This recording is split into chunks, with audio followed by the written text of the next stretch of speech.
আমার যখন 12 বছর তখন বিয়ে হয় আমার। তখন আমি স্বামী স্ত্রী সম্পর্ক ঠিক কী রকম কিছুই বুঝতাম না। আমি আমার স্বামীকে দেখলে প্রচুর ভয় পেতাম। আমার স্বামী চাহিদা পূরণ করার জন্য যখন আমার কাছে আসতো আমি দৌড়িয়ে মার ঘরে চলে যেতাম। অবশেষে আমার স্বামী আমার মার সাথে অবৈধ সম্পর্কে জড়িয়ে গেল।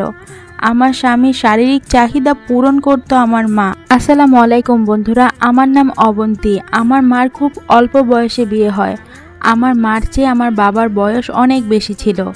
আমার বাবার বয়স আমার মার চেয়ে অনেক বেশি থাকলেও আমার বাবা মার মধ্যে কখনো কোনো ঝামেলা হয় নাই। তাদের সংসার খুব ভালো মতোই চলছিল। আমার যখন 8 বছর হঠাৎ করে একদিন রাতে আমার বাবা ভীষণ অসুস্থ হয়ে পড়ে। আমার বাবা অসুস্থ হয়ে পড়ার পরে আমার মা আমার মামাদের ফোন দেয়। আমার মামারা এসে আমার বাবাকে হসপিটালে নিয়ে যায়। আমার বাবাকে হসপিটালে নিয়ে যাওয়ার পরে ডাক্তার বলে যে আমার বাবা আর এই পৃথিবীতে নেই। আমার বাবা আমাদেরকে ছেড়ে পরপারে চলে গেছে। আমার বাবা মারা যাওয়ার পরে আমাদের মা মেয়ের অবস্থা খুব খারাপ হয়ে পড়েছিল। আমার বাবার জন্য আমরা ভীষণ কষ্ট পেতাম। আমি বাবা মা 3 জন মিলে খুব সুন্দর সংসার ছিল আমাদের। কিন্তু আমার বাবা যখন আমাদের ছেড়ে চলে গেল তখন আমাদের পৃথিবীতে একেবারে ধ্বংস হয়ে পড়ল। বাবা মারা যাওয়ার পরেও আমাদের আর্থিক অবস্থা খারাপ ছিল না, কারণ আমার বাবা আমাদের জন্য যা রেখে গেছে তা আমরা মা মেয়ে বসে খেলেও শেষ হবে না। আমার বাবা যখন মারা যায় তখন আমার মার খুব অল্প বয়স, তাই আমার মামারা বলছিল যে মাকে আবার বিয়ে দিবে। যেহেতু অল্প বয়সে মা বিধবা হয়েছে তাই মামারা চাচ্ছিল মাকে আবার বিয়ে দিতে। এরপরে মামারা মাকে আবার বিয়ে দেয়। মাকে যেখানে বিয়ে দেয় মার সাথে আমি যেতে পারছিলাম না। মার জন্য আমি ভীষণ কান্নাকাটি করছিলাম, কারণ কিছুদিন আগে আমার বাবা মারা গেছে। এখন আবার আমার মা আমার থেকে অনেক দূরে সরে যাচ্ছে, সেই জন্য আমার অনেক কষ্ট হচ্ছিল। আমি অনেক কান্নাকাটি করতেছিলাম। এখন আমাকে মামারা বলে যে কিছুদিন পর পর মার বাড়ি থেকে মাকে গিয়ে দেখে আসতে পারবো আমি। প্রথম মাকে দেখতে গেলে মার যে দ্বিতীয় স্বামী সে আমার সাথে ভালো ব্যবহারই করত, কিন্তু কিছুদিন পর থেকে সে আমার সাথে ভীষণ খারাপ ব্যবহার করতে শুরু করে। সে মাকে বলে আমি যদি ওই বাড়িতে যাই তাহলে উনি মাকে ডিভোর্স দিয়ে দিবে। এরপর থেকে মামারা আমাকে আর মার বাড়িতে নিয়ে যেত না। আমি ভীষণ কান্নাকাটি করতাম, কিন্তু আমার মামারা আমাকে অনেক আদর করত। এরপর থেকেই মার উপরে নির্মম অত্যাচার শুরু হয়। ওই লোকটা নেশা করে মাকে অনেক মারধর করত। মাকে বারবার বলতো আমার বাবা যে সম্পত্তি রেখে গেছে ওই সম্পত্তি তার নামে লিখে দিতে। সে যদি ভালো থাকতো তাহলে আমার মা তার নামে সম্পত্তি লিখে দিত, কিন্তু সে তো অনেক খারাপ, সে তো নেশা করে। তাকে যদি আমার মা সম্পত্তি লিখে দেয় তাহলে সে সেই সম্পত্তি বিক্রি করে নেশা করবে, আর সে যদি সেই সব সম্পত্তি বিক্রি করে দেয় তাহলে আমাদের মা মেয়ের রাস্তায় বসতে হবে। তার জন্য আমার মা ওই লোককে বলেছিল কোনো সম্পত্তি দিবে না। আর আমার মা যখন বলেছে ওই লোককে কোনো সম্পত্তি দিবে না, তারপর থেকে আমার মার উপরে আরো নির্মম অত্যাচার শুরু করে। প্রতিদিন আমার মাকে অনেক মারধর করে। আমার মা সহ্য করতে না পেরে তাকে ডিভোর্স দিয়ে চলে আসে। এরপর থেকে আমার বাবা যে বাড়িটা রেখে গিয়েছিল ওই বাড়িতে আমি আর আমার মা থাকতে শুরু করলাম। ওখান থেকে আমি পড়াশোনা করলাম। আমার মামারা কিছুদিন পর পর আমাদের দেখতে যেত। সেই সময় আমার মার আর আমার সময়গুলো খুব ভালোই কাটছিল। মামারা বিভিন্নভাবে সাহায্য করত। আমি লেখাপড়া করা অবস্থায় আমার যখন 11 বছর শেষ হয়ে 12 বছরে পড়লো তখন আমার মামা আর মা বলল যে আমাকে বিয়ে দিবে। আসলে বিয়ে সম্পর্কে তেমন কোনো কিছুই বুঝতাম না আমি। সেই সময় আমার সবচেয়ে বেশি ভালো লাগতো খেলাধুলা করতে। আমি স্কুল থেকে এসে আমাদের বান্ধবীর বাসায় চলে যেতাম।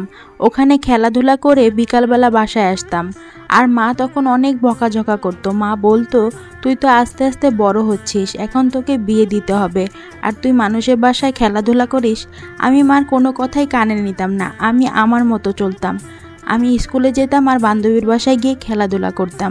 আমার মামারা চাচ্ছিল এমন একটা ছেলের সাথে আমাকে বিয়ে দিতে যে নাকি আমাদের বাড়িতে থাকবে। আসলে আমাদের বাড়িতে আমরা 2 জন মেয়ে মানুষই থাকতাম, কোনো ছেলে মানুষ ছিল না।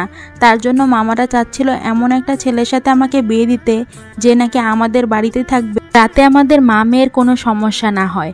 এরপরে আমার মামারা এমন একটা ছেলে খোঁজ করে বের করলো যে নাকি বিয়ে করে আমাদের বাড়িতেই থাকবে।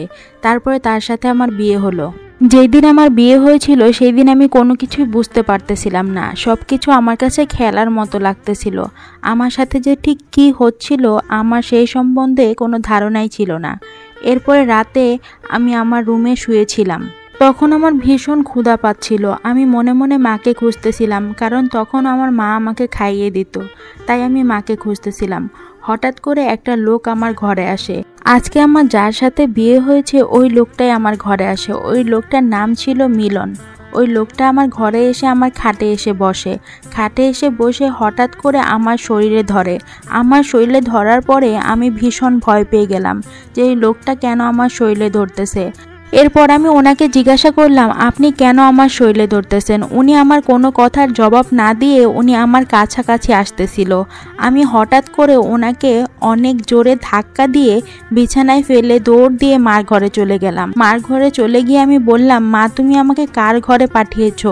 ওই লোকটা অনেক খারাপ, ওই লোকটার সাথে আমি থাকবো না, আর আমার ভীষণ ক্ষুধা পেয়েছে, তুমি আমাকে কিছু খেতে দাও। মা আমাকে কোনো কিছু না বলে খুব আদর যত্ন করে খাইয়ে দিল। আমার খাওয়া দাওয়া শেষ হওয়ার পরে আমার মা আবার আমাকে আমার রুমে নিয়ে গেল। অনেক বুঝিয়ে শুনিয়ে আমাকে ওই রুমে নিয়ে গেল। আমি তো প্রথমে যেতেই চাইছিলাম না। আমি মাকে বলছিলাম, মা আমি ওই রুমে থাকবো না, আমি তোমার সাথেই থাকবো। মা বলল, আজকে থেকে তোর ওই রুমে থাকতে হবে, আর উনি তোর স্বামী, উনি যা বলে তুই তা শুনবি। আমি তখন মার সাথে ওই রুমে গেলাম। মা তখন ওই লোকটাকে বলল যে, বাবা তুমি কোনো কিছু মনে করো না, আসলে আমার মেয়েটা তো অনেক ছোট, আস্তে আস্তে ও সব কিছু বুঝে যাবে, ওকে 2-3 দিন সময় দাও। মা আমাকে ওই রুমে রেখে আসার পরে আমি ঘুমিয়ে পড়লাম। ওই দিন আর ওই লোকটা আমার কাছাকাছি আসলো না। পরের দিন সকালে উঠে আমি স্কুলে চলে গেলাম। আমার স্কুল টাইম শেষ হওয়ার পরে আমি আমার বান্ধবী লতার বাড়িতে চলে গেলাম। লতার বাড়িতে চলে যাওয়ার পরে লতার সাথে সারাদিন খেলাধুলা করলাম। সারাদিন খেলাধুলা শেষ করে বিকালে বাড়িতে আসলাম। বিকালে যখন আমি বাড়িতে আসলাম, মা আমার সাথে ভীষণ খারাপ ব্যবহার করলো। আমাকে বলল, এখন কি তুই ছোট আছিস? এখন তো তোর বিয়ে হয়ে গেছে, আজকের পর থেকে আর কোনো খেলাধুলা করবি না, স্কুল টাইম শেষ হলে ডাইরেক্ট বাড়িতে চলে আসবি, কোনো খেলাধুলা চলবে না তোর আজকে থেকে। আমি মার কথা শুনে চুপ করে রুমে বসে রইলাম। আমি রাতে খাওয়া দাওয়া শেষ করে আমার রুমে গিয়ে ঘুমিয়ে পড়লাম। আমি ঘুমিয়ে যাওয়ার পরে ওই লোকটা আবার আমার রুমে গেল। আমার রুমে গিয়ে সেই দিনও ওই লোকটা আমার শরীরে ধরতে গেল। ওই লোকটা আমার শরীরে ধরতে গেলে আমি চিৎকার করে মাকে ডাক দিলাম। এরপরে মা আমার রুমে গেল। মা আমার রুমে যাওয়ার পরে আমি মাকে বললাম, মা এই লোকটা অনেক খারাপ, তুমি এই লোকটাকে আমার রুম থেকে বের করে দাও। এই লোকটা কিছু হলে না হলেই আমার শরীরে ধরে, আমি কিন্তু এই লোকটার সাথে থাকবো না। আমি যখন এইসব কথা বলতেছিলাম তখন আমার স্বামী আমার রুম থেকে বেরিয়ে গেল। আমার মা আমাকে বুঝালো, তুই এমন খারাপ ব্যবহার করছিস কেন? আর তোর তো এখন বিয়ে হয়ে গেছে, তোর আস্তে আস্তে সব কিছু বুঝতে হবে।